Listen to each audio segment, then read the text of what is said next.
Hi guys, welcome back to another episode of DB Cars, and in today's episode I'll be reviewing the TribeCar / CarClub Suzuki Ciaz, if that's how you call it. So but other than that, let me just dive straight to this video right now. Alright then, so here it is guys, the Suzuki Ciaz, if you can call it with, I don't know how you guys call it, but I'll just put the name maybe right up here or maybe at the end of the title itself. You guys can just take a look at itself. But here it is guys, the car from TribeCar / CarClub. Previously was from CarClub, but this is how it looked like. So let me just show you guys the overall damages for this car wise from the startup. Upon inspection, this car, the damage only so far I'm only noticing it has curved its rims. I don't think this is the actual rims itself, but I think these are the aftermarket rims for the car itself, and nearly all four sides have been curved. But other than that, that's all for damages. Like there isn't any major damage like windscreen crack or anything, which I have noticed right here, which is just one right here itself. So simply maybe it cracked. Maybe I didn't spot that earlier on, but yeah, there's a crack right here itself. Other than that, let me just show you guys some of the trunk space for the car itself. Before I show you guys the trunk space for the car itself, let me just show you guys how to access the fuel tank. So for the access the fuel tank, there's a button in the car itself, which I'll show you guys later on itself. But let me just show you guys the trunk space for the Suzuki itself right now. So yeah, this is the name of the car itself, and I think this is the RS. It has the RS package on it. So yeah, to access the trunk, very simple. Just need to locate the button, which is just right below the car itself. Apologize for the noise. So basically this is the trunk space for the Suzuki Ciaz. It's quite big itself. I think technically you could put maybe a big suitcase inside here and a medium one. If not, I think a medium suitcase placed right inside here shouldn't be any problem at all. So yeah, other than that, what else do you get? Let me just see. You get a spare tire and some towing kit itself. Other than that, that's all you get for this car itself. And you also get a spare umbrella left behind by a previous user itself. So yeah, and then to close it down, just very simple. Just need to close it back down, and that's how it's loaded. And that is all for the trunk space. Let me just show you guys the rear seat right now. So let's touch. Alright then, so let's dive straight to the rear seat right now. So getting the rear seat is in the back. It's not a big problem because the opening space is quite big. So yeah, once I'm now inside the car itself, this is basically my seat driving position for the car itself. And as you guys can see, I still have tons of leg room in this car itself. Headroom wise, not too bad, but it's still comfortable for me to lean back and relax in this car itself. But if I was maybe sit up straight a bit more, maybe my head will definitely be touching the roof of the car already. So yeah, and that what do you else get in this car itself? Well, you get some storage pocket right here itself, some cabin space to put your drinks right here, some more space right here, and the handle to close the door, this to get out the car itself, and your window switches right here itself. And then you also got this thing right there to hold on to, and you also got very nice tow hook itself. Other than that, that's all for the features of the car itself. What else do you get? Well, it's one thing I can definitely say is it's the same thing for the other side as well. So yeah. And now let's move on to the next thing, which is you get rear center armrest right here. If I could pull it down. So yeah, got a center armrest right here, which you guys can rest your arm on and watch the view in front. Other than that, you also can put drinks right here if you want to. If not, you can always put it right down below there itself. So yeah. Now let me just show you guys the third row seating for this car itself. Well, the third row seating for this car itself, I wouldn't say it's that bad, but it's not that bad at all because the transmission tunnel is not that high. So I think a third person sitting in this car itself wouldn't be an issue. But probably I think if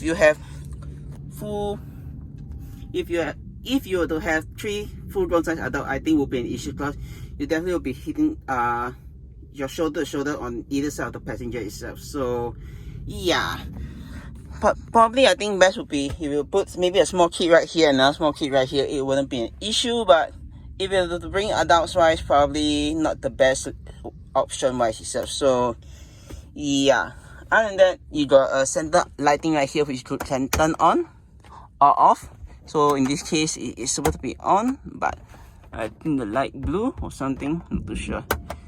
But other than that, let me just show you guys the front of the car right now. So yeah, so yeah, this is basically how it looks like from the front itself. So yeah, let me just jump to the driver's seat right now. So let's go. Alright then, so yeah, right now I'm in the driver's seat of the car itself. So basically this is what it looked like for the driver itself. This is basically what you get itself. So let me just show you guys some of the storage option that you have for this car itself. So yeah, storage space wise, you get tons of junk right here itself. So basically you can see a lot of junk right here that's been left over by the previous user of this car. Because you guys didn't know already, this car got quite high mileage itself. So yeah, hence you'll see quite a lot of junk in that cubby space right there. If not, you can also technically put some of your stuff right here, small items, small squarish item, or anything small, I think we'll be able to put right here. So probably I will put the car key right here if anyone's wondering for this car itself. If you guys want to rent, which I'll drop in the location down right below. Other than that, that's all for this small cubby space right here itself. Next up, let's move on to the next part, which is you got more cubby space right at the front right here itself. So you got two cup holders right here, which you could put maybe another bottle drink right beside it, and it won't be an issue. Next up, you also got more. You got a 12-volt socket outlet right here, and also an auxiliary port and a USB Type A port right here. If not, there's also more space to put your stuff right here itself. So yeah. Another thing, one thing I do not understand why this car has is this thing right here. If basically this is to cover up the cup holder and the storage space right here if you do not want to show it. But the only problem is once you close it, you can't really open up at all. So best is just to leave it exposed itself. So yeah. Other than that, let me just show you guys the other function of the car itself right now. So what else do you get for the car itself? Well, basically starting from the top, you got your hazard light switch right here itself. So basically you press that, you see the indicators right there. You got your air vents right here. This is the switch to turn on and turn off the air circulation in this car itself. You got your aftermarket stereo right here, and you got your AC controls right here itself, which I'll show you guys later on once I turn on the car itself. Other than that, that's all for the and you show, sorry, before I show you guys the other part of the car, let me just show you guys the most important part, which I almost miss out. You got a gear selector right here. So you got normal, your regular P, park, neutral and drive, and you got your, I think this number 2 and L is a low mode, and I think this is sports mode, but I'm not too sure itself. So probably maybe I'll discover it and I'll show you guys in my summary itself. So yeah, moving on, you got your typical regular handbrake itself, which to engaging and disengaging, I think it's quite simple itself. So if you guys do not know already, then I don't understand how do you get your license itself. So yeah. Alright then, now let's move on to the main part, which is the gauges and the steering wheel itself. So for the gauges itself, as you guys can see, this is very typical analog gauges right here itself. On the left hand side, you got your engine temperature itself, basically the how hot and how cold the engine is.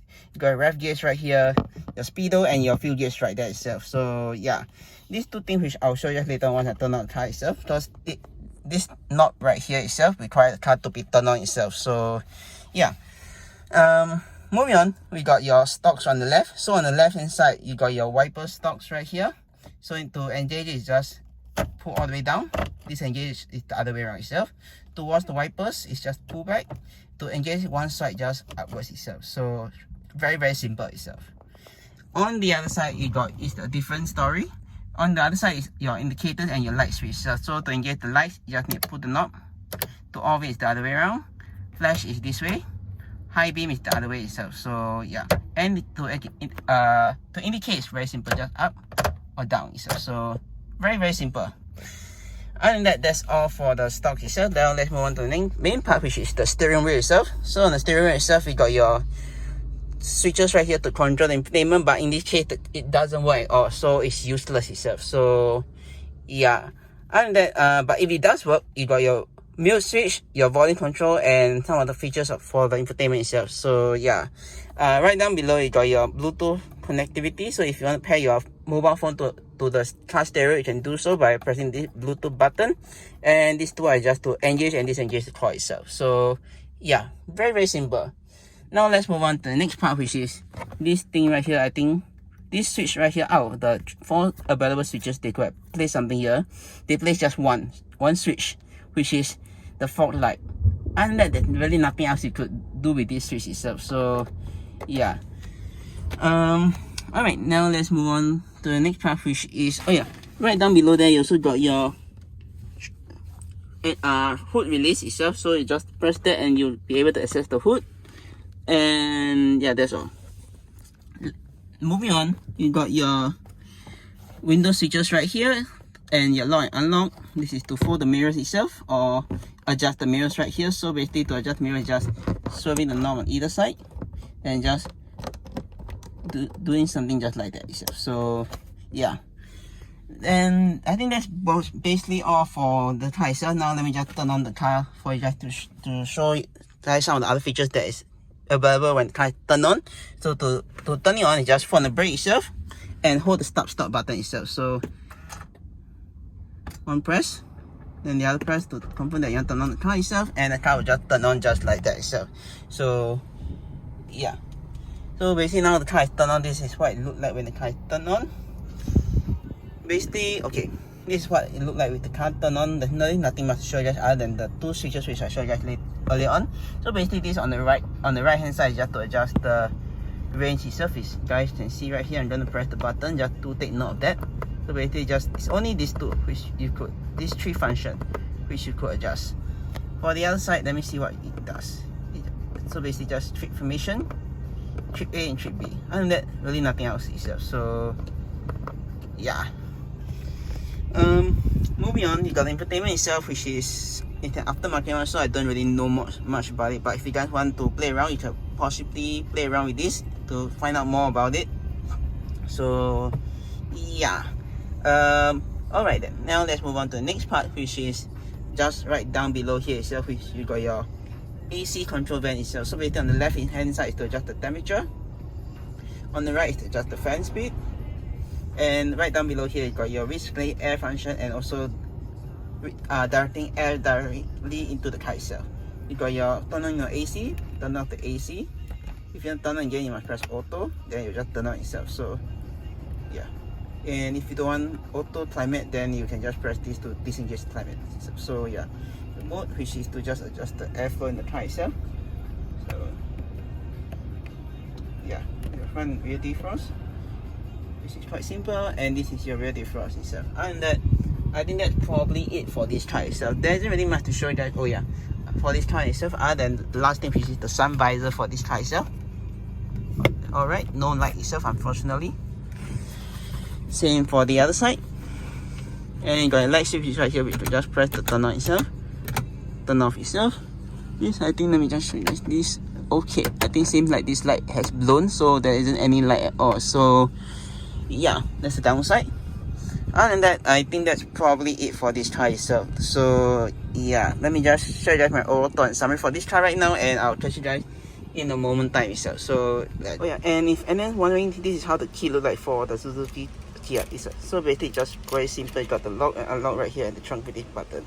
Other than that, the key is quite simple itself, and if I'm not wrong, this should be the same key for the second generation or first generation Swift itself. But other than that, let me just share my overall thoughts right now. Alright then, so yeah, what do I have to say about the Suzuki? Well, there isn't really much to talk about the car itself, because in my opinion, I think there isn't really anything special about the car itself other than it's a decent car that if you want to like maybe get from point A to point B, that it could be your car. But in terms of the car, that the sedan car that I have driven in the past, and adding now to my list of cars that I've driven, which is the Suzuki, I still don't know how to call it that name, but that car itself, I don't really say that it's the best car I've driven so far. There's many other cars that I've driven in the past or this year itself that I feel is much better itself. So if you guys want to try out that car itself, I will link that exact car in the location down right below itself. But yeah, that's all I have to say. There isn't really anything special about the car itself lah. So yeah, just want to end off this video right now. If you guys enjoy the video itself, do click the subscribe button down right below to see more videos like this, or click subscribe and click see my two other videos. And with that, I'll see you guys in the next video.